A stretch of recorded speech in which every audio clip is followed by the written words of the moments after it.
Hey Charles, how's it going? Welcome. I had a little bit of a miscommunication with Hound. Hopefully he's going to join right now.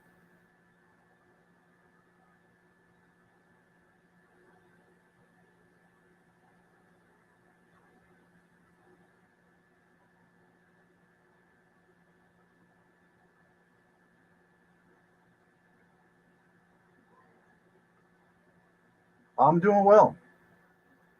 What's going on with Sir Charles?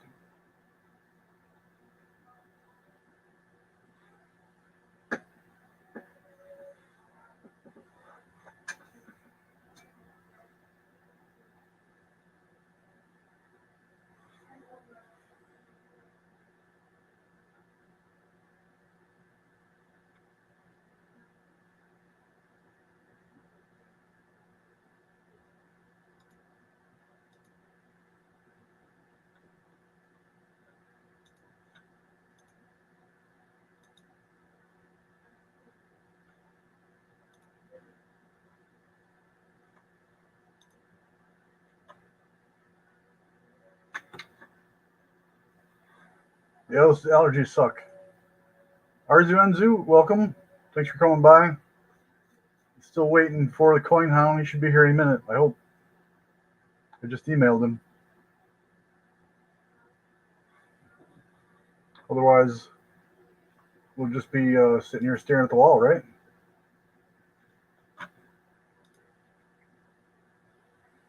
If he doesn't pop in here soon, I don't know. If we get a few people in here, we'll do like a quick impromptu auction. I could sell a couple pieces I got in the mail today.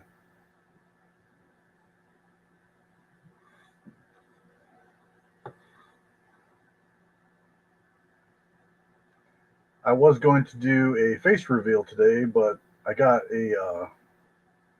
like pink eye or something. My my eye starting like 2 days ago started getting all swollen and pretty nasty, funky looking. So I don't want to scare the kiddies. I don't want to get a strike for scaring people off with my friggin' eye.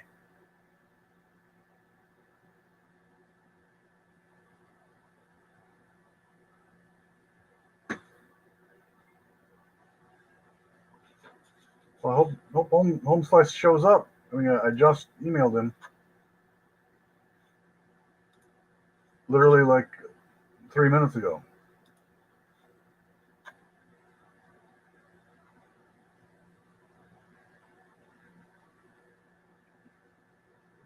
So what's spot at? Like $24 now?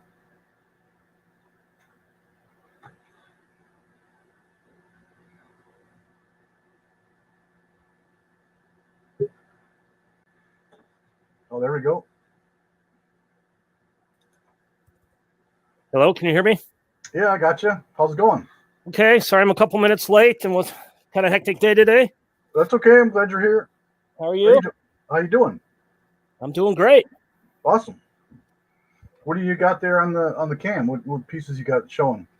It's just some different silver buffalo rounds. I had done a video a little while back on generic buffalo rounds, both the ones based on the old buffalo nickel design and then some newer designs.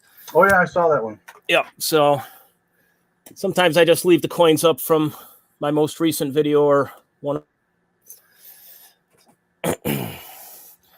So what's on the agenda for today? I don't know. General discussion or? Yeah, let's do a general discussion. We can shoot the breeze and Yeah. talk about like the history of the mint and some coin stuff, history coin stuff.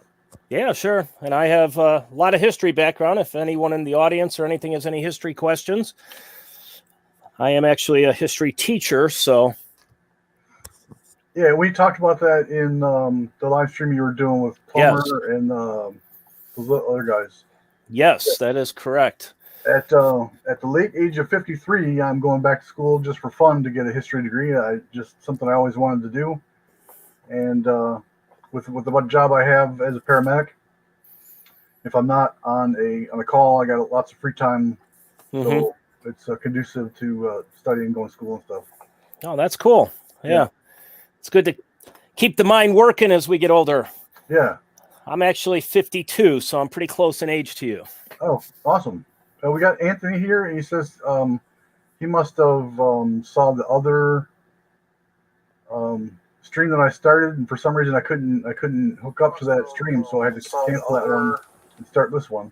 The Blind Mad Dog says hello. He's a cool cat. He was in my auctions a while back. I haven't seen him in a while. It's good to see you. C-Rod's here. Oh, great. It's a pleasure to have him here. He's a cool cat. Hello to everyone in the chat.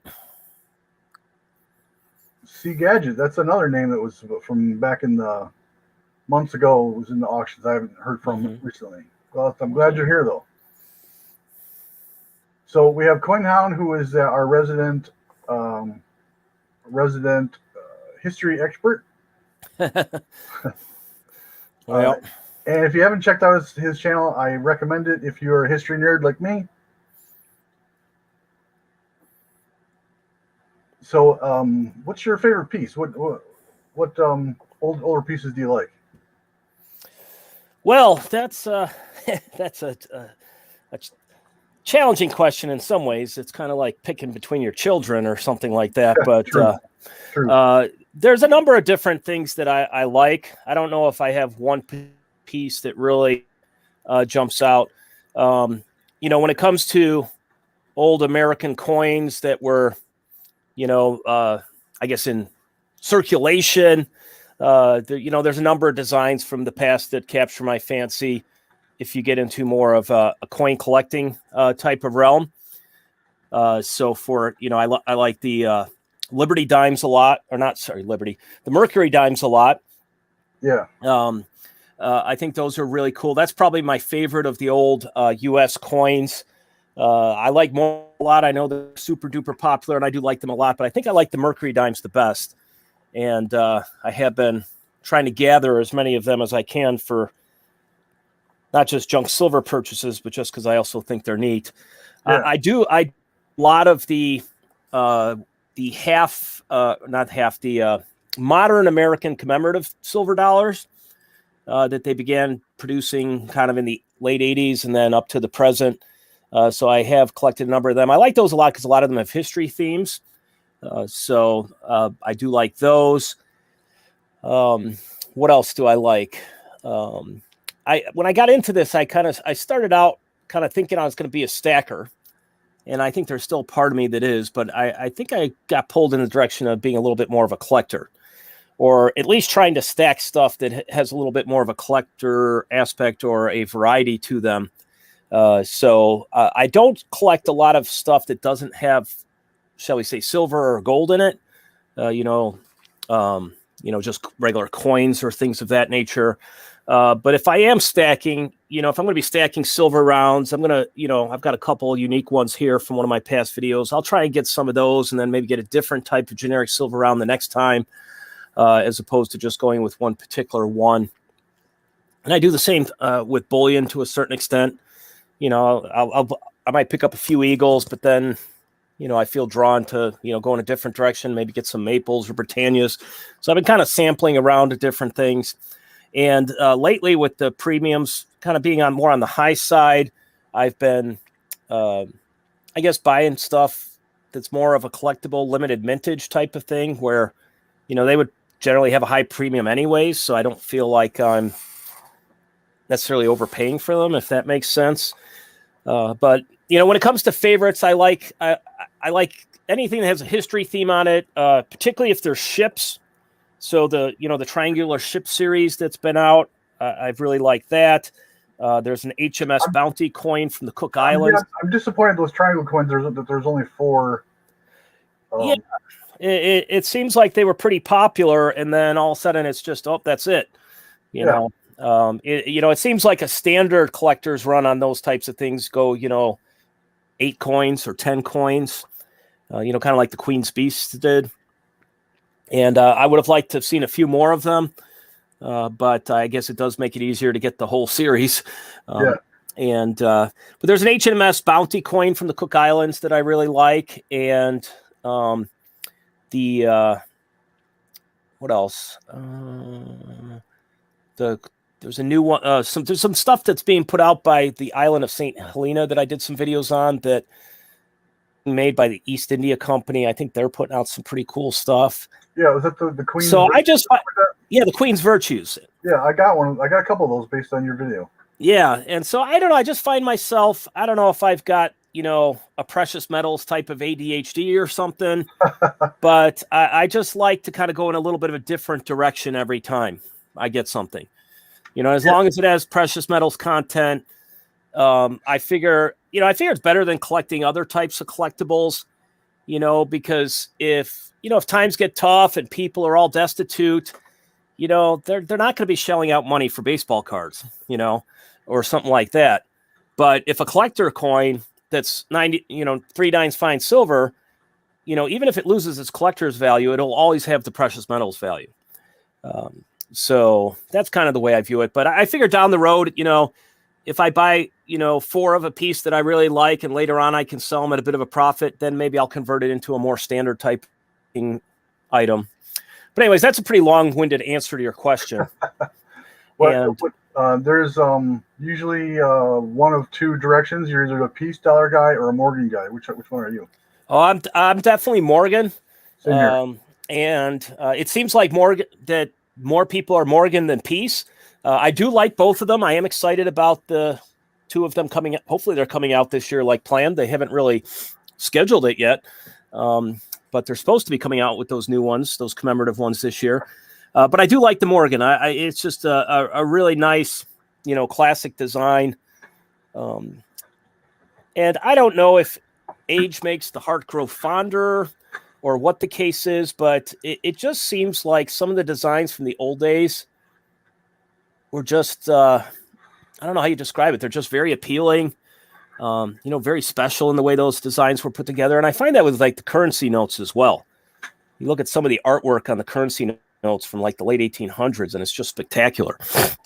Yes, it's funny you mentioned that. I was just digging through my little sack here looking for that Queen's Virtue thing, and I also picked up,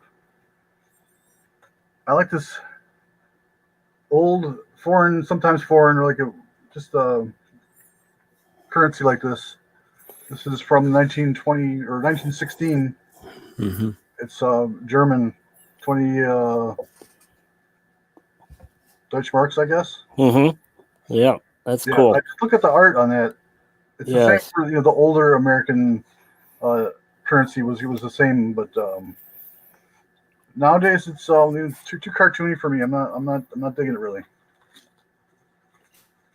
The security measures into the American money, it's just kind of moved it in a direction where they've tried to kind of keep the same type of design, but it just doesn't work with the changes they've made to it in my mind. Kind of the oversized pictures of the people, and then you have people online or on YouTube, and they're showing off all these different foreign currencies, and I'm like, wow, that's so beautiful. Oh, that's incredible. Look at that. And I don't know if our current currency designs really measure up to that. Was it Teddy Roosevelt that he made a big push and he wanted to make the currency as the U.S. currency is artful as the European? Was he the one that said that? He was, yes, he was the one that said that. He had felt that our currency was very kind of bland and, I don't know, pedestrian and not all that interesting. And so a lot of those classic designs, like the St. Gaudens stuff and those kind of came out of the change of direction that he pushed the mint in. So maybe today we need another Roosevelt of some sort. I concur, Doctor. Yeah. I'm going to have to take my headphones off for 15 seconds to grab my charging cord for my phone so I can look at the chat. So hopefully that's okay. Yeah, for sure. Just 15 seconds. Yeah. So if you haven't checked out Coin Hound's channel, he's got a video on this piece here. It's called the Queen's Virtue series. This is the first of, and I think it's beautiful. Of course, it's got the Queen on the back.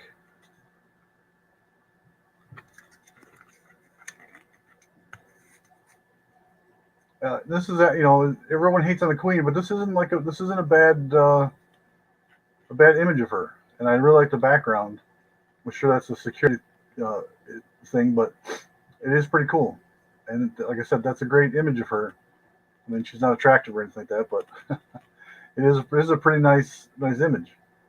I kind of dig it. Of all the images of the queen on all the coins, this has got to be my favorite by far. Okay, I'm back. Hopefully I didn't leave you stuck with some dead air there. No, not at all. I was just talking about the Queen's Virtue. I got 3 of these. Yeah, those are pretty cool. I'm looking forward to seeing what the next ones are. I guess it's going to be a 6-coin series. So to correspond to each of the virtues. So I'm wondering if it'll be an annual design or a semi-annual. I don't really know. That this is probably the best image of the Queen that I've seen. Yes. I mean, everybody hates on the Queen on the coins, but this is a pretty good likeness, and it's very detailed. Yes. And I'm sure the background is like a security thing. Yes. Or at least make it harder to copy anyway. Yeah, and I guess our U.S. Mint is moving in a direction where they're going to be starting to add some security measures in this stuff, which they don't seem to have done much of in the past. So it'll be interesting to see what they bring in. True. So back to the new renditions of the piece in Morgan for commemorative. I would really like to see them come up with a circulating version, maybe 90%. Yes, that would be very cool. I know that there were a lot of people rooting for a 90%, and I guess they're going with the 3.9's fine. But yeah, even to throw it into circulation as $1, that would be pretty darn cool. Yeah, I'd stack the hell out of those. Yes. Yeah, and I don't know if they're planning on just making a whole slew of them or if it's going to have a lower mintage and people are going to be fighting over each other trying to get them. I can imagine that they're not going to do many. Yeah, but they've been very limited in the details they've given out on it. So yeah, they've been pretty close-lipped about it. So that makes me wonder, like, what the hell's going on. Maybe it's just a COVID thing. They got more important stuff going on to talk about, or maybe they're doing it on purpose just to generate buzz or have like some mystery about it. I don't know. Yeah. Well, hopefully they do get to it this year because it is the 100th anniversary of the switch over to the peace dollar. Well, didn't Congress already passed it, right? So they have to. Yeah. Well, in theory, yes, they do. So we were talking about Mercury's. It's also a favorite of mine, and I'm obsessed with not just stacking them for the junk silver value, but like I really want some like really good condition ones, and I'm obsessed with the idea of the full split bands. Mm-hmm. And here's an example right here. I'll put it on the. I can't do it with StreamYard. Right. I got my coin cam is running, but I can't do it with StreamYard. Right. But for those that don't know, if you look at the basically like the torch or whatever, the bands that are on the reverse of the Mercury, if you look very closely, you see like the top straps, the middle straps, and the bottom straps. They're separated by very fine lines.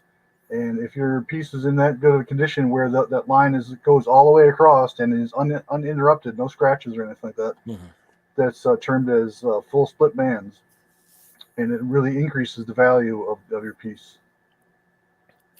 And they're not all that easy to find in that condition. Is that correct? Or yes, you are correct, sir. That's what makes them so special.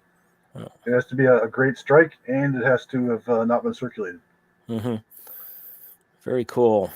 And are you familiar with Daniel from Coin Help You? I am. Yes. Yeah.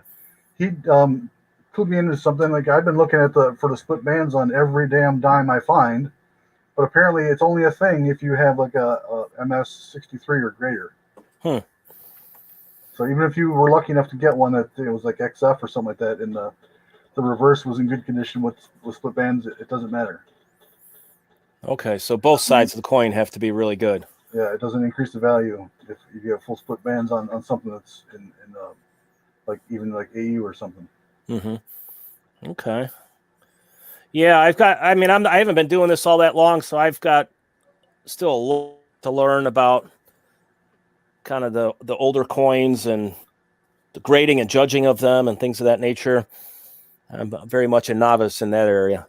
Yeah, I'm not that great at as I say in my auctions when I bring out the numismatics pieces and I say like, I think this is mint state, but don't take my word for it. Like I'm good at telling you like this is mint state and this is about good. Yeah. So anything in the middle there, like I'm a little confused. So yeah, I'm much more of I don't know what you'd call it, a beginner. To me, that coin looks really good. That doesn't look so good. And that's basically my two categories. But I'm working on it. Rome wasn't built in a day. right. So that's a good segue. You can tell us how you got into collecting and stacking. Okay, well, when I was a kid, I did like to collect stuff. And I dabbled a little bit in coins. I had a couple of the little coin folders that you'd put your pennies in for the different years. But really, I was more sports cards, and that really was my passion, baseball cards and basketball and hockey. I collected them all. And I've got a couple shelves in my closet of stuff from back then. And then kind of left collecting behind for a long time. And around this time last year, I guess maybe even a little bit before, maybe the beginning of March in 2020, when the pandemic was emerging, I was watching some videos on the pandemic by a guy named Chris Martinson, and he's not, his channel isn't really focused on medical stuff. It's more on, I don't even know if I'd channel. It's all about kind of preparing yourself for a future of uncertainty when it comes to financial stuff and maybe government stability and things like that. And prepping thing? Sorry? Like a prepping thing? I think it's a bit broader than prepping, though. It's not as much about stockpiling stuff and like that, but it's kind of a broader spectrum. They do some of that, but also be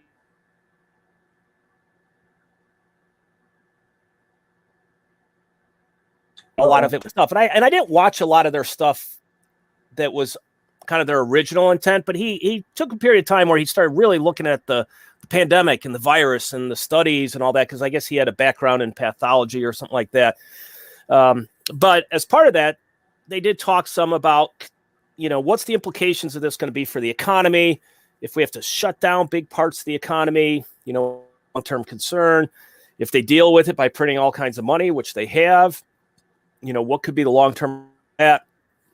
And he brought on Mike Maloney on a couple times in videos for interviews, kind of like we're doing here. And I don't know if you've heard of Mike Maloney. Some people in the community are familiar with him. Oh, yeah, I've heard of him. Oh, yeah. So, he's kind of one of those precious metal gurus like Peter Schiff and some of the others. And he really kind of intrigued me with some of the stuff he was talking about related to economic issues. And I went over to his channel, watched a bunch of his videos, and basically I was like, I got to get some precious metals, and just to protect myself, just to kind of have diversity what I'm doing. And as I was saying at the beginning, I'm 50, so financially I'm not like I'm 23 and I'm starting from scratch. So I had built up savings and investments and things of that nature, but a lot of it was geared towards stocks and bonds. And I just kind of got to a point where it's like, I'm probably overweighted in that stuff, not that I want to get rid of it all, but if that all goes haywire, I could lose a lot of money. So I decided to take, maybe, I don't know, a quarter of that and just move it into cash. But then ultimately I said, well, cash isn't doing anything. We're not earning anything on that. It's devaluing potentially over time. Right. So basically what I did, I decided, well, I'm going to take that money and over time, I'm just going to put it into precious metals. So I've had for 12 months, I've had the fortunate experience of basically having a chunk of money and just saying, okay, I'm going to over time put this into precious metals, as opposed to having to, put aside a little bit for my paycheck and everything. And I started out buying, and if I'm too long-winded, let me know. But I started out buying some gold. Now, Mike Maloney has a gold bullion operation, his own business. So, there's a potential conflict of interest there when some of these guys are out there and they're really pushing the precious metals and they're also selling them. So, I always keep that in mind and try to be cautious. But at the time, it was right when kind of the big shortages hit, late March last year, I don't know exactly when it was. And everyone was cleared out, and it was 6-week waits and this sort of stuff, and a lot of the bullion dealers weren't even selling precious metals. They had just kind of suspended it. And so his outfit did have some stuff, and I bought some, and I did some, and I could be very countercultural. I bought some stuff and I put it into third-party storage. I didn't get it delivered. I didn't have it, put in my house. Have to put in a safe. So I have, a portion of my stack that's in third-party storage, and retrieve it. I can go get it. I can have it shipped to me at some point. But it's basically in a vault somewhere. I don't have to worry about the security of it at home. I don't have to worry about my house burning down and it being destroyed or anything like that. And then I began just kind of doing a more lower level stacking, buying some of this, mostly the silver stuff, some little tiny gold commemoratives, but mostly silver stuff to kind of build up my silver stack. And started out with the standards, the Eagles and all that. And I also transitioned into watching YouTube videos about stacking, which brought me into the stacking community. And then, well, first off, Spectacular. That was the first one I encountered. Good start. Just randomly. I don't know how it happened. It just kind of came up or whatever. And I watched a bunch of, really liked it. I liked the way he presented, talked, it was very educational. I didn't really know anything. I was coming into it totally ignorant. So every topic he went over was like new to me. And I was just kind of drinking it up. I was like, wow, this is really interesting. And watching his videos where I kind of got the glimmer, like, wow, maybe I should try doing some videos, just to do it. I'm kind of quarantined, not quarantined literally, but not a lot to do during this early part of the pandemic. You're kind of stuck in your house. And I, and then I spread out from there, Yankee stacking and salivate metals and, silver britches, a little bit of silver dragons. And I went on from there and just kind of spread out to, over time, I've watched a number of dozens of channels. And it became something I really enjoyed and kind of caught me off guard. And I decided to start doing YouTube videos just to see if I could do it. And I had to have my son help me out a little bit, getting the operation rolling. He was a little bit more savvy than I was. He knew how to kind of do a thumbnail, and he knew how to kind of edit a video. He had done that before, and he designed my logo and got that going. And then I started doing it, and wasn't very good at first, but got better at it, got more comfortable.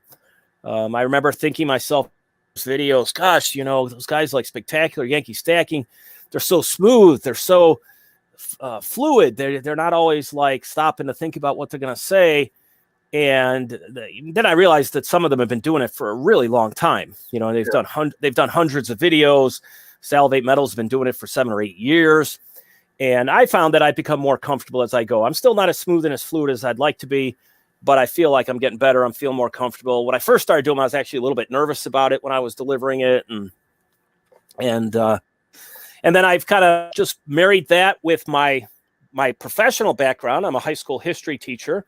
I'm teaching U.S. history, and a lot of coins deal with history. And I thought, well, what's something I can bring to the table? And I thought, well, I can bring in some of that history knowledge and do that as part of my coin discussion. So usually I do a little bit of a show and tell of a coin, and then I do a little bit of the history aspect and try and combine them together in some way. And that's generally where I'm at in my videos now. So I don't know. That was a very long answer to your question, but no, it's all good, man. I'm following it. I don't know if anybody else is interested, but I am. So we just have a conversation between me and you, and maybe someone will listen, maybe somebody won't. That's okay with me. Yeah. Now, if I see we've got Dove Season in the chat now. Yeah, Dove's awesome. Dove was one of my earliest listeners. So thank you, Dove. Very back in the beginning when I was still pretty raw and a little bit rough around the edges. So what's your white whale? What's the piece that you're dying to collect, but either for availability or funds or cost that you just Well, I'll tell you what. I yet? bought my white whale 7 or 8 weeks ago. Oh yeah, what's that? And I mean it's nothing like extremely rare or whatever, but it was just something I've been eyeing. It was really expensive, and took me a long time because normally I'm just buying silver or I'm buying 1/10 ounce gold. But the piece that I really fell in love through other people's videos was the American Gold Buffalo. And I've done a couple videos on silver buffaloes. So obviously I have an interest in that. I'm interested in Native American history. I love the West. I love studying the time period before kind of civilization made its way out West. And as I was seeing these gold buffaloes on people's videos, it's such a beautiful design to begin with, but just the coloring it has in that 24 karat gold, I don't know if it's 3 9s or 4 gold. I just thought it was a stunning coin. And so I finally pulled the trigger on that, I don't know, late January. Is that 6 or 8 weeks ago, something like that. Took quite a while to get it. I got it from Pinehurst Coins in North Carolina. And is that where you are, North Carolina? Sorry? Is that where you live, North Carolina? No. I'm in the Midwest. I'm in Illinois. Oh, gotcha. But I don't know where I came across them initially on eBay and then checked their. So I was looking at a bunch of different sites and I decided that, if I'm going to get this white whale, I'm not just going to get the white whale. I'm going to get the whitest whale. So I decided to get it in an MS, a PF, no MS. Yeah, it's regular. It's not a proof. An MS-70 one. And I found that the slab ones weren't a whole lot more expensive, maybe $50, $60, $70 more than just the coin in a capsule. And I said, okay, what I'm going to do, I'm going to get one that is the whitest whale. It's theoretically in perfect condition in a slab, and that's going to be my prized possession. Nice. So that's what I did. I'm sure I will identify some other white whale at some point, but I haven't done so as of yet. Well, that was going to be my next question. Like, you got to replace it on the list. Yeah. Wow. I don't know. I've been looking around for that thing. I see some stuff, that I like, but usually it's, it might be a low mintage silver coin or something. Maybe you splurge on one. It's $70 or $80. I don't know if I wanted to find something that's $70 or $80 as a white whale. But I'm sure I'll find something. Well, for me, it's the key date of all key dates, the 1916 Mercury dime. That's the one my dad was hounding, looking for, and I've just been obsessed with that piece ever since I was a kid. Mm-hmm.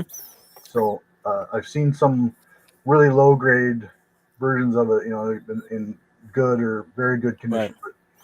But I'd like something a little bit better than that. Maybe not. I'm not going to pay thousands of dollars for it. But that's my white whale. Yeah, and in some ways, yours is probably a little bit more of meets the criteria of a white whale a little better because it's actually something that's kind of hard to find. An American gold buffalo is not really hard to find; it's just expensive. Right. But I don't. I may find something pretty rare at some point that I want. I do like that idea. I don't know what it is. I'll encounter it eventually. so I, just brief. This is your channel, and people probably already know this, but just in a nutshell, when did you start, and how did that come about? Well, I've never really told the story in as many interviews as I've done and asking that question. No one's ever even asked me, so this will be the first time I'm telling the story. So, okay, you. When I was a kid, it's more than usual. My dad got me into it, but it wasn't my father that got me started. But he had a very unique way of collecting, and it may turn some people off. And, some people may not care. But we lived in pretty close to Detroit, and Detroit's a really old city, obviously. So in the center of town, the very core part, there's some buildings, and they're 200 years old, and a lot of them are bars and restaurants. Surprisingly. Yep. So my dad we're talking about in the 70s. And I would kind of go with him as a kid. So you drive around the center of town and see like these old buildings that were like burned out, or they've been closed down for so long that like the roof caved in and they were just all tore up. And he would just put on like a hard hat that said like AT&T or Consumers Power, or like the gas company or something like that, and pretend like he was a utilities guy. And he'd go inside these old, burnt out, knocked down buildings, especially a bar. He would like push the whole bar off of its foundation, like not the building, but the bar that you would go up to order a drink. That bar. Yeah. He'd push the whole thing over, and there would be like literally like dozens of coins laying under there. Huh. And some of these bars had been, like I said, they've been there for like over 100, 200 years. So like it was not unusual to find some very, very old coins. A lot of it was in really, really rough condition, but it was still like you could still find a lot of really old coins. And he always had this like dream, like he wanted to find like bills, like currency. Mm-hmm. So he was always constantly like, it was the paper he was chasing for, even though, he was a coin collector and he just loved, dusting off those coins that were underneath the bar that some drunk guy, dropped a penny down there, but it's a penny from like, 1890 that, didn't mean much to somebody back then, but it's might be valuable nowadays. Right.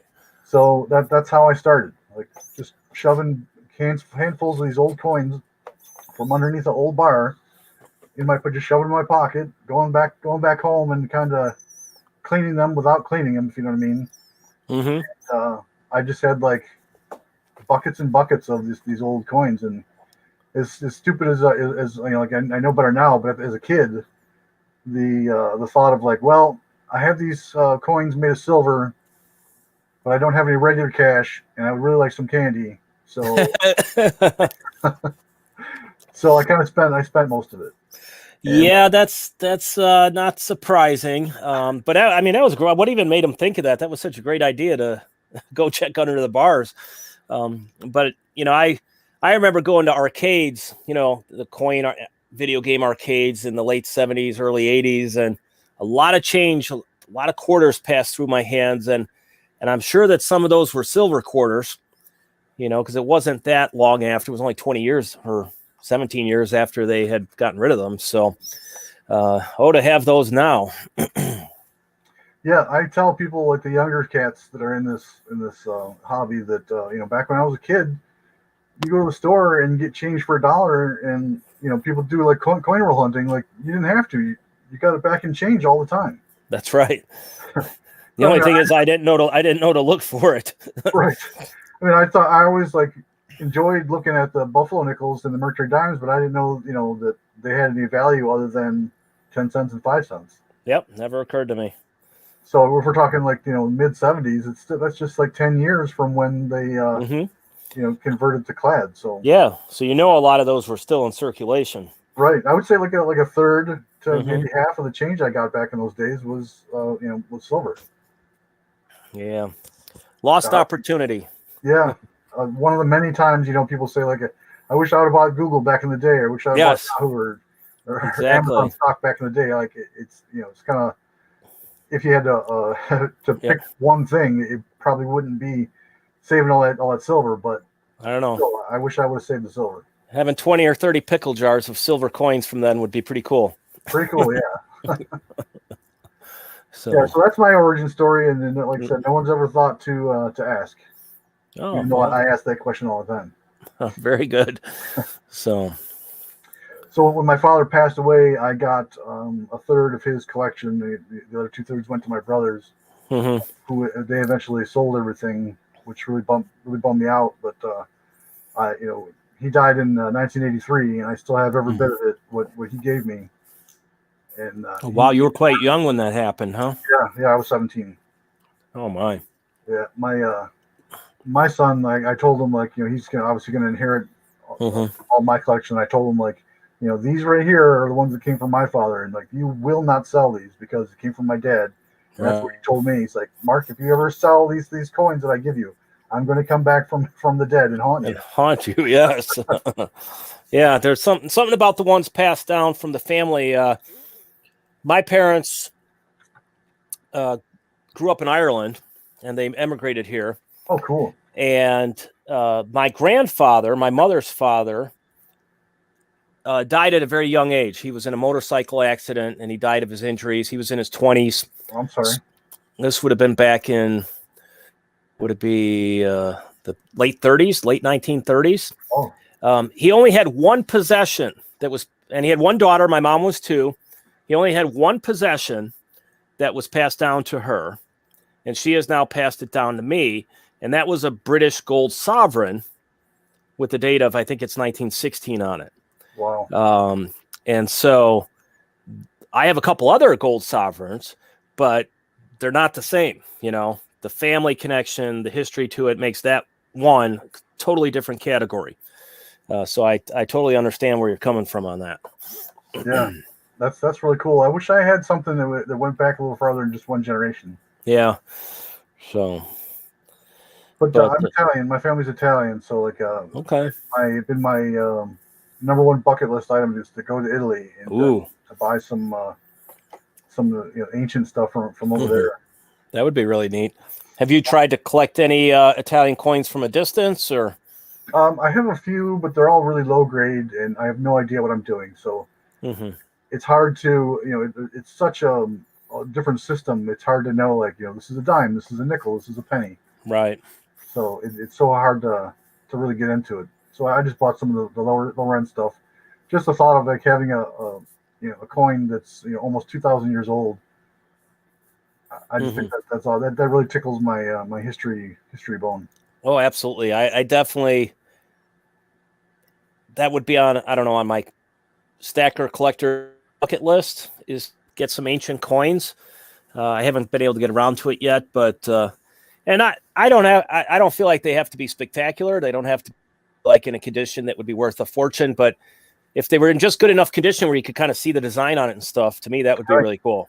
Yes, totally. I agree. I even in the beginning I bought some of the most cull of cull. They're basically more or less round, and you can tell that they may have been coins at one point. I have probably a handful of those. I think I got the full handful of them for like $20 or something. Yes. Thinking about somebody found it in doing like metal detecting in Europe. Right. Yeah. Yeah, that would what they are, when they are, but you can just tell they're like really, really old. Yeah. See, I don't follow a large number of metal detecting channels, and most of the ones I follow are American. But I would imagine there's places in Europe where you could find some really interesting stuff if you're out metal detecting stuff that's really old.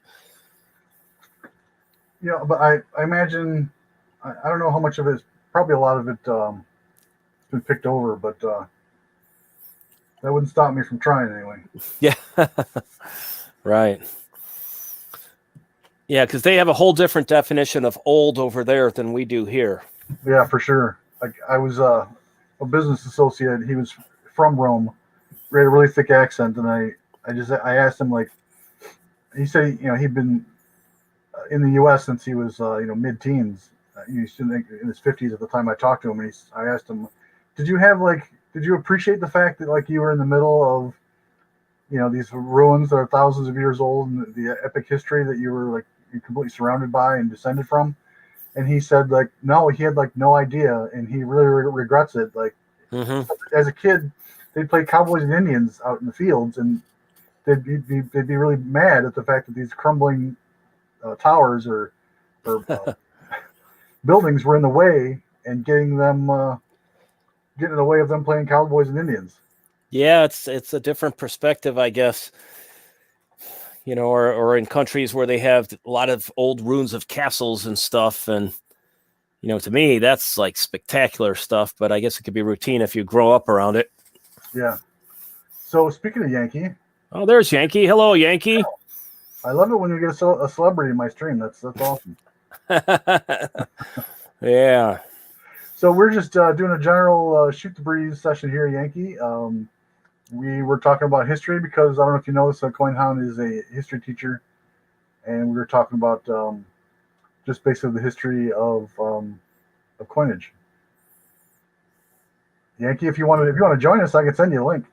That would be awesome. Yeah.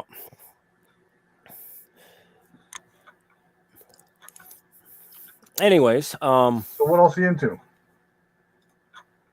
Each of you show me a coin round close-up.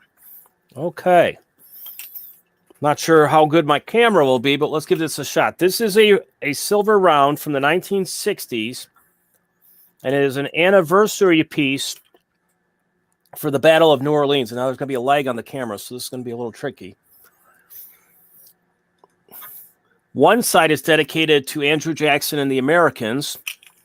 And the other side is dedicated to Sir Edward Pakenham, who was the commander of the British forces there. Okay, let's see. Wow, So I don't know how clear that's coming. Okay, I don't know how clear that's coming up, but you drop it down a little bit. You're out of frame. There you go, right there. Okay, well that's weird. So when I drop it down, it goes up. I don't know what's going on there. That's okay. It's all operating in a way that's different than. Why is it? Okay. Plus it's a lag, which is really confusing me. Okay, so anyways, on this side it has. Oh boy, it's all over the place. What is going on? I did those movements like 20 seconds ago, so it's very confusing. Oh well, it's probably driving the audience crazy. But anyways, this has a on one side it's got the American flag and it's got the American eagle and a shield, and it's got an inscription with Andrew Jackson on there. And then on the other side, it's got the British lion and unicorn, and it's got an inscription with Sir Edward Pakenham. And of course, that was the famous battle that made Andrew Jackson a nationwide hero. It was basically they were heavily outnumbered. The British did an amphibious landing just outside of New Orleans. Jackson had pulled together a whole bunch of, misfits, pirates and, militia members and some Native Americans and some slaves and a whole motley crew. And they ended up just totally wiping out the British. The British had like 2,000 casualties. Jackson's forces had like 100. And it really gave the Americans a sense of pride that they could actually stand up with other countries, other powers, and hold their own. It was kind of sad in a way for those that were killed because the battle actually took place a couple weeks after war was over. But given the way news traveled at the time, they didn't know. So, yeah, that's a great story. It's very representative of America in history.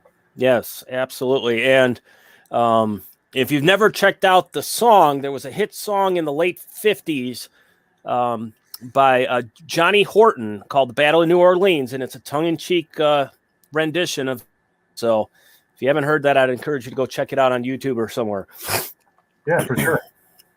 So per Yankees request, I will show this. I just got this off of eBay for fairly cheap. I got a couple of them, so I'll be auctioning one of them off. It's a Canadian proof silver dollar with the polar bear and the Northern Lights in the background. Oh, very nice. It's not the greatest, but it's a proof. And there's the side of my head with face reveal action. Yeah, it's a beautiful piece. I got a couple of them, so expect to see those in the auction soon. Very cool.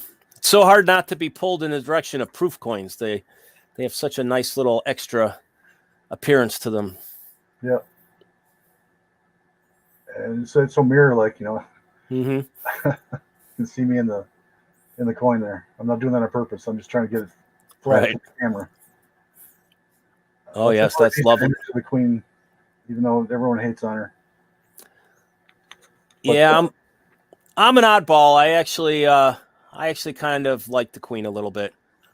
I think she's carried herself with a bit of dignity, which is more than I can say for some of her family along the way. But oh yes, current stories included in that. Yeah, that is true.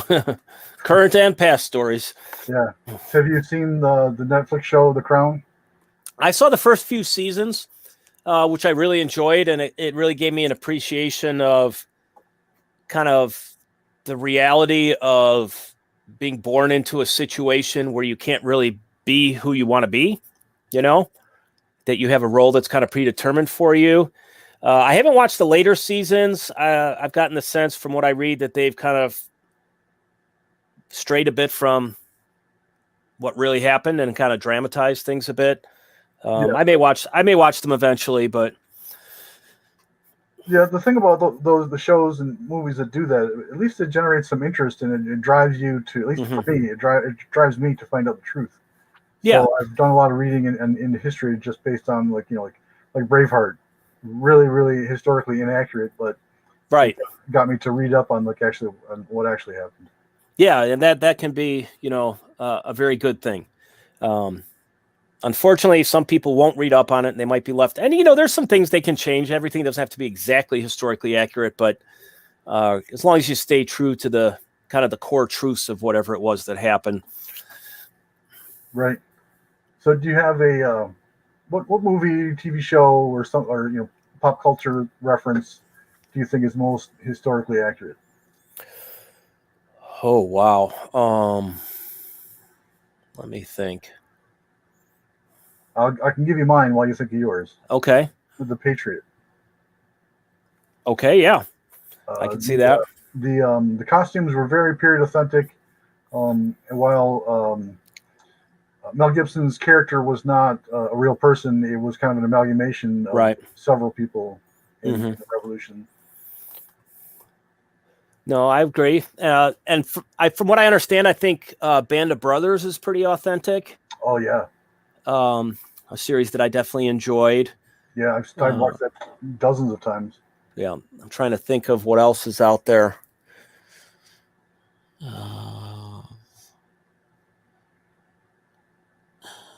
The movie Glory. I don't know if you've seen that. No, as a matter of fact, I haven't. But I've always wanted to. For some reason, it slipped in my mind. It's a really good movie. It's not like 100% accurate, and I don't know that you can necessarily create a movie that way unless it's a documentary. But a couple of the main characters amongst the black soldiers are kind of amalgamations, like the Mel Gibson character. But the basic premises, the basic storyline is true, and it's a pretty powerful and well done movie.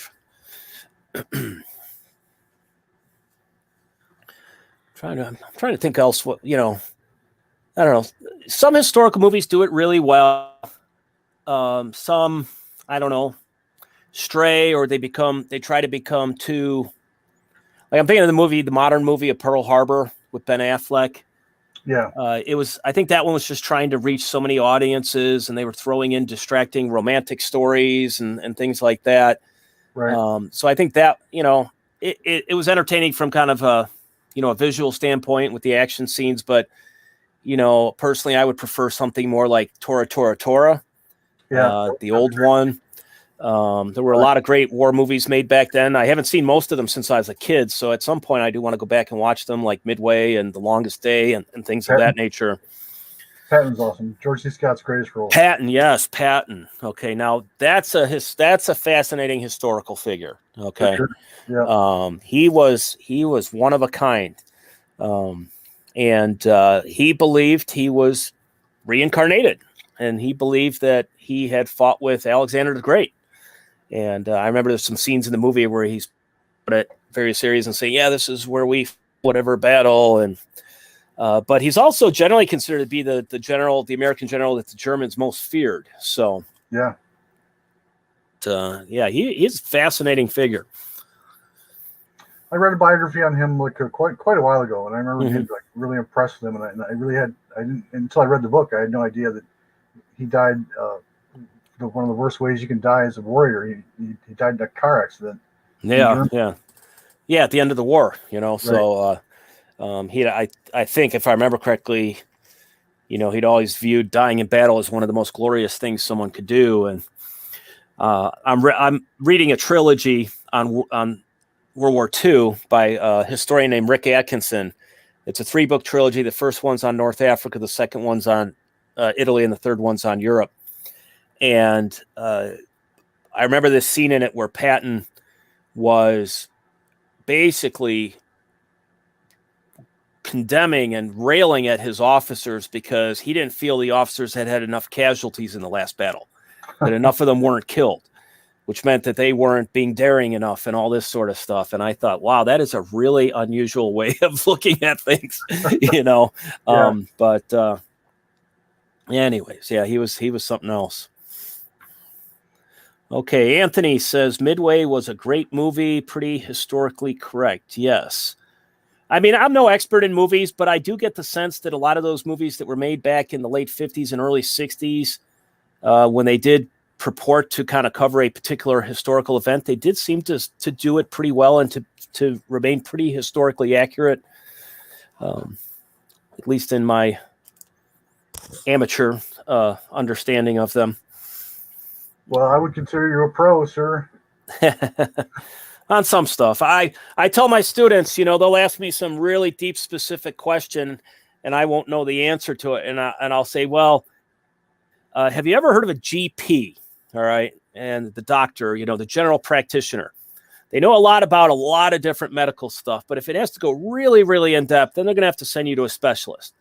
So I tell them I'm a GT, a general teacher. So I know about a lot of different topics, but they are going to be able to come up with questions if they're really specific that I'm just not going to know the answer to, because I don't have the massively in-depth knowledge on a lot of different topics. But anyways, so they find that humorous.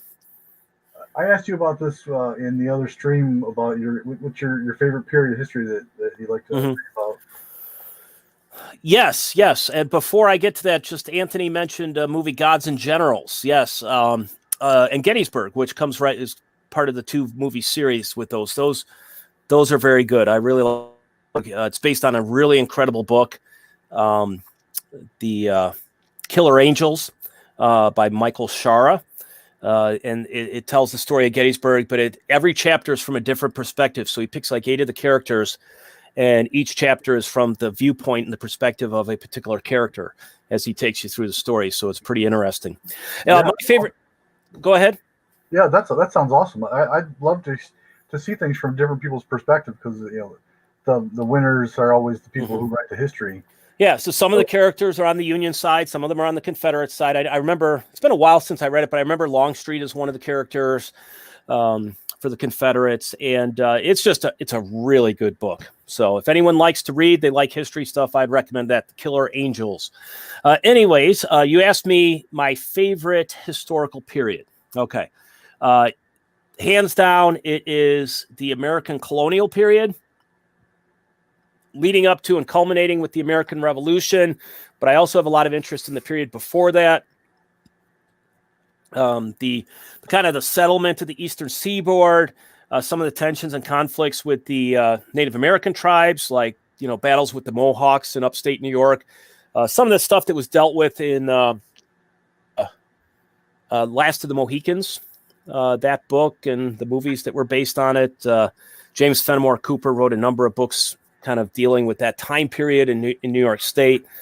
And I've always found that really fascinating, kind of the living on the edge of the frontier. And you've got civilization at your back, and you've kind of got wilderness at your front. And then you've also got these other peoples that you don't really fully understand, and they don't understand you all that well. So I've always found that really interesting. And then culminating with the American Revolution. So if I could get a time machine and I could only go back to one place and one time, I would go back to Boston in 1974, 1975, somewhere around there, walk the streets. 1774 or 75. Yeah, maybe I'm walking the streets. Maybe I come across, John Adams or Sam Adams or Paul Revere or someone. Maybe I could witness the Boston Tea Party was actually 73. But that time period is the time period I really love, and I could just endlessly read about. And you mentioned The Patriot, which is a really good movie. But I wish they would do more movies from that time period, more movies of, from the French and Indian War, which was really interesting, which kind of brought George Washington to fame, which was in, 1754 to 1763. You had the movie Last of the Mohicans with Daniel Day-Lewis. And there were some old movies like Drums Along the Mohawk, I think it was called, with Henry Fonda, but not a lot of movies dealing with that time period or the American Revolution in recent years. And I wish they would do more. John Adams on HBO, that series was really good in dealing with kind of some of the decision-making aspects. If anyone hasn't seen that, I would definitely recommend it. Just a really good, and we talked about historically accurate. The John Adams miniseries from HBO, I think, is really well done, really historically accurate. So yeah, that's the time period. I also have a lot of interest in kind of the pioneer stuff and kind of the moving out west and homesteading. So that would be kind of the secondary time period. But I like the old stuff. I'm not as interested in like 20th century history and that sort of thing. Did you see the Hamilton, the musical? Yes. Well, I've seen it on Disney Plus. I have not seen it in person. And I I found it very interesting. Before I saw it, the whole concept I found very interesting because, one, he was inspired by the biography Hamilton, and I'm trying to think of who wrote that. It's slipping my mind right now. Ron Chernow, and that is just a celebrated biography. I actually haven't read it. It's on my bucket list. I'll do it at some point. But everyone I know who's read it said it's incredible. But the thought of that with like hip hop and kind of modern music and stuff, I thought that was unusual. I wasn't sure if it was going to work, and then it became hugely popular. I was going to say, oh, it worked. Yeah, and when I was watching it early on, I wasn't connecting with it real well in the beginning of it, and I was watching. I was like, oh, I don't know that, but as it went on, it kind of drew me in. And I don't know if it got better as it went on or if I just kind of adapted to it. But by the end of it, I was like, wow, that was really good. That was really good. You know, it's not my normal music. I'm more of an old school 1920s, 40s music. I'm kind of an old soul. But and it sparked an interest in history amongst people that would never have an interest in history. Right. Yeah. You know, so that's really cool. And hopefully some of them went out and looked into things and maybe bought a book or something like you said you did, and the like. Yeah, totally. Let's what see. What do you think about Roanoke? Oh, the mystery of Roanoke. Pretty fascinating. And Anthony here is saying he enjoyed studying about the different Indian tribes in the Northeast. Yes. Yes, Anthony, I agree. That very, very neat learning about those tribes. It is fascinating, all the different cultures and lifestyles the various tribes had, depending on their geography and that sort of thing. Yeah, the mystery of Roanoke. I don't know. I mean, I've seen a few documentaries on it. I've read some articles on it. It's really hard to say what happened to those people. Well, I think they have it pretty much solved. You do? Right, yeah. Has there been recent developments or relatively within the past couple of years? They did some DNA testing of, obviously they don't have any sources from the people that were actually here in America, but the family members that were still in England, they got some DNA samples and they compared it to some of the descendants in the Native American tribes, and they pretty much got the sense that they just, once they ran out of food and they just kind of were welcomed into the tribe of two different local tribes, and the names escape me at the moment. But was Croatan was one of them? Croatan? I think Croatan was one of them. Wasn't that what they had scraped onto a board or something? Yeah, I don't think that was the name of a tribe. I think that was the name of a place. Oh, a place? Okay. Yeah. So, I think. But yeah, that was what I read probably 2-3 years ago. It was relatively new, and there's still like ongoing DNA research for that. Yeah, I mean, DNA has been, a boon to history. Study of history and things. Whether it's you're finding out your own personal family history and tracing back or connecting up with people that are fourth cousins and stuff. I've also read some interesting articles where some people have done DNA testing and they found out some stuff they didn't want to find out. Yes. I am a case study in that, as you find out that I had a half sister I didn't know about. Oh, you did? Yeah. Oh, wow. Okay, and how did that go? Was that? Well, it was such a shock, as you can imagine, but it's one of those things you really can't explain unless you've been through it. It was just, I was like just shocked, surprised, sad, angry, happy, like the whole bunch of emotions all at once. And I talked to her for semi-regularly for a while. She's on the other side of the country, has a lot of health issues, so she can't travel here. I've made a couple attempts to get down there to see her a couple times, but it just hasn't worked out. Okay. Was that a recent discovery or? A couple of years ago, yeah. Was your mother still living or? No. No. Okay. Yeah, that was, I really wish I could have talked to somebody. Pretty much my whole family is, either passed away or in the wind. So right. I had nobody to ask about that. Yes. Anthony says he's related to Jack the Ripper. Yeah, I did it about 5 or 6 years ago, and I didn't find out anything shocking, but I didn't know. It never occurred to me that I could find out something like that. It just never entered my mind. I was just like, oh, I'll do DNA testing. Ooh, fun, Yeah. And but I if we have a second, I saw a story it was in the Chicago Tribune about a woman, and she had been raised Irish, and her father was Irish, her grandfather was Irish, and she did the DNA testing, and she didn't come up as Irish at all. She came up as Jewish, and her father had passed away. She was older. She's probably in her 50s. So she ended up doing several years of research before she figured out what happened. And what happened was her grandfather was born in like 1911 or 12 in Brooklyn, and he was registered as baby number 152 or something. And then there was a Jewish baby that was like 153. Somehow in the hospital, the babies got switched. Oh, wow. And the families didn't know. And so they just raised the baby they were given, and didn't find out till, not 80 years later when DNA testing came along. And it took her a couple of years to research to figure it out. But she found out that, the family line she was related to a baby in the same hospital that her original family had was in, and that the babies got switched. So that is just crazy. And then there was all kinds of identity issues she had to go through. Well, who am I really? I thought I was Irish for 50 years, and now I'm Jewish, and so it's interesting. Very. Let's see, Anthony, Jack the Ripper. Yeah, you mentioned that. Okay, that's funny. That's fascinating history too. Is the whole mystery around Jack the Ripper and who he was and all that. That's another one that's allegedly been solved through DNA, but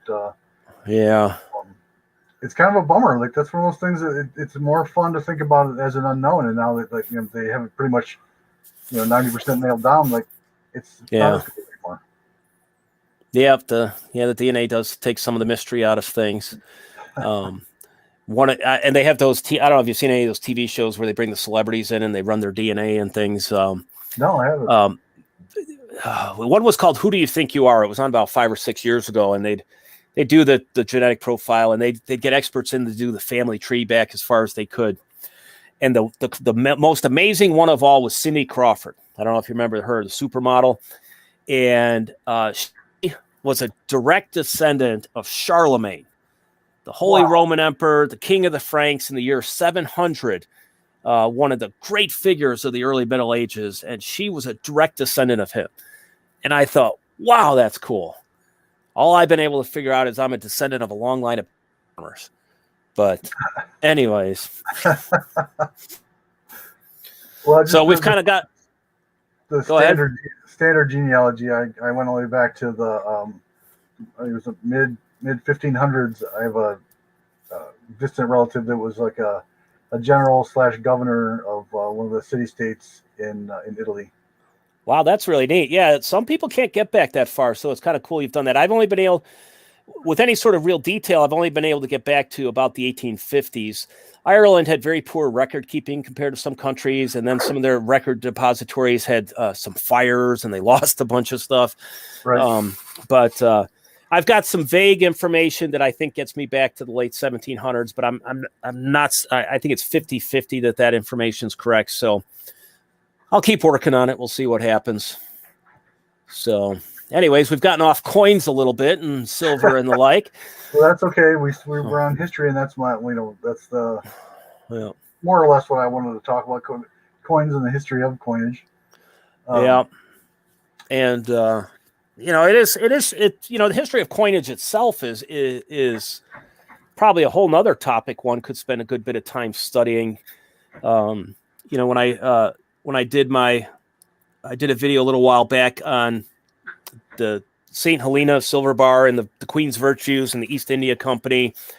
And the East India Company, they back in the day, they were given, vast swaths of territory by the king that they could basically rule over, and they were minting their own money. They were minting coins and all that sort of stuff. And, I don't know how hard those are to come by as far as collecting, but something like that would be really neat. And, whatever was produced in the Middle Ages. I've seen some stories related to the British Britannia and how it's first started appearing on, Roman coins in Roman Britain. I don't know what it was, the year 800 or something. I would love to have one of those in my collection, a Roman British coin with Britannia on it, one of the first representations of Britannia. Yeah, that's awesome. You could spend a whole lifetime, pursuing and learning about all these different coins and everything. And then I also found it kind of interesting that, in early American history, especially during the Revolutionary War and, right afterwards, they didn't really have an established currency. They were using all kinds of stuff. They were using Spanish money and they were bartering with, whiskey bottles and you name it. But the thought right now of me going to a store and buying something with Canadian money or Mexican money seems kind of strange.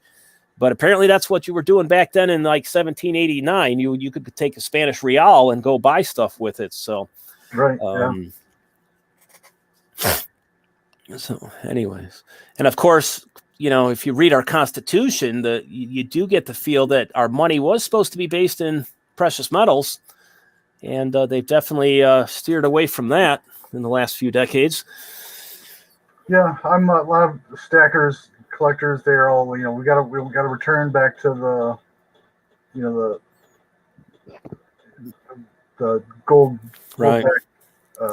currency, but I'm kind of on the fence. I don't know how you'd do it. You'd have to dramatically shrink your money supply, I guess, or. Yeah, that's the thing. I don't know how you would. I don't know if it's too late. If you could really go back, you'd have to, unless you start from scratch. And some of them, who have a bit of a more pessimistic attitude, think eventually everything's just going to collapse and we'll have to start from scratch. But I don't know. I mean, there's a lot of really smart people that are out there, and they think that we can kind of go on as we're going on printing money. So I guess we'll see who's right in the end. Yeah. On a common sense level, it doesn't seem realistic. Several governments, that would cooperate and to revalue like all the precious metals, and it's just too crazy. I really, unless we're talking about, like you said, like starting over from scratch, and I mean that from like society. Right. I'm pretty sure that's not going to happen. Yeah, I don't know. I don't know. It's hard to say.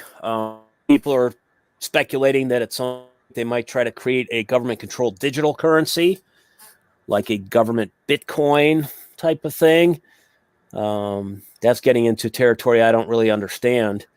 I've tried to understand all the cryptocurrency stuff, and but it's complicated. Yeah. All I know is buy low and sell high, and yeah. Bitcoin is so high, like I don't know, I can't see it continuing to climb. So. Yeah, it's yeah. I mean, especially if you compare to where it was a year ago. I mean, it's 5 or 6 times what it was just 12 months ago. Yep. But who knows? I mean, you've got some really hardcore Bitcoin people out there that think it's going to go up 20 times from where it's at. Yeah. And then you got others like Peter Schiff, who's convinced it's going to be zero in the future. So, yeah, I don't know. Who knows? And our friend, what's his name, of Tesla? Oh, Elon Musk. Yes. Yeah, teasing the Dogecoin. Like, I don't know. I think that's a troll. Well, it's either that or he put some money in it and made a big deal after he did that, because I don't know. He's another interesting character. Seems to be like one of those mad geniuses of some sort. Yeah, he's on a whole different level. Yeah, but anyways, yeah, he's they're. I didn't think the electric cars were going to catch on, but I think that's the way it's going to go now. And the more I've learned about them, I'm starting to actually think that they might actually end up being superior to the old combustion engine cars. We'll see. Yeah, they still got to do some work on the upgrading the technology and the batteries before it actually gets to that point. But yeah, okay. Well, that's definitely the limiting factor. But if they get a breakthrough in that area, once they unveil those crashed alien craft and show it and get the batteries off of them, then maybe we'll make some headway. Yeah, well, I had a lot of weird stuff coming out about that. The Defense Department has apparently had certain encounters, and is it really aliens or was it something else? I don't know. Yeah, my son's a big conspiracy theorist, and he just loves the whole the aliens and UFOs things, and he's just like he's giddy at all like the legit news sources that are talking about potential aliens. He thinks that's just like a way for them to kind of break the ice instead of just like shocking everybody by saying, "Oh yeah," to let it out slowly. Right. Yeah. Get them used to the idea, and then make an announcement. And then in 2025, our friends will be paying us a visit. Hopefully, it won't be with laser beams and stuff like that blast us. It'd be more like Star Trek than versus Independence Day. Yeah. I've always I know they send out sound signals out into the universe and messages, hoping that somebody will hear it. Well, what if someone's out there that you don't want to hear it? Yeah. And what if they come and they vaporize you? Or enslave you and take you back to their plant. Maybe it'd be a pack of like gorilla-like creatures that would come and enslave you, and you end up with Planet of the Apes again. So yeah, there's the whole gambit of possibilities, so you never know. Yeah. Did anyone? How many we got in the chat right now? 6. Did anyone go in on those Godzilla versus King Kong coins that came out at APMEX? I was gonna. They look kind of cool. I thought at the very least that they would resell very well, but I missed out on it, I think. I went in on a few. Got a message when they were still pretty reasonably priced. I don't know how they'll do. I don't know if it's a one-off or if I don't know what kind of series you could attach to it, but I know the movie's coming out in a few weeks, and I don't know. Who knows? I just thought they kind of looked cool, so I got a couple. I picked up a couple of them. I find myself having a bit of a growing interest in colorized coins, which early on I didn't like at all. So I know that's another dividing line for people. There'll be people in the comments that'll be like, "No, never colored. Can't stand it," and others like them. So. Well, I think we have tested everyone's patience enough. I don't know if they could stand listening to us for another. Okay. We've been at it for an hour and 20 minutes. Oh, wow. Time flies. Time flies. You're having fun. That's right. Yeah. Well, I want to thank you for having me on. I appreciate the invitation. I'm sorry I was a couple minutes late there. Bit hectic here.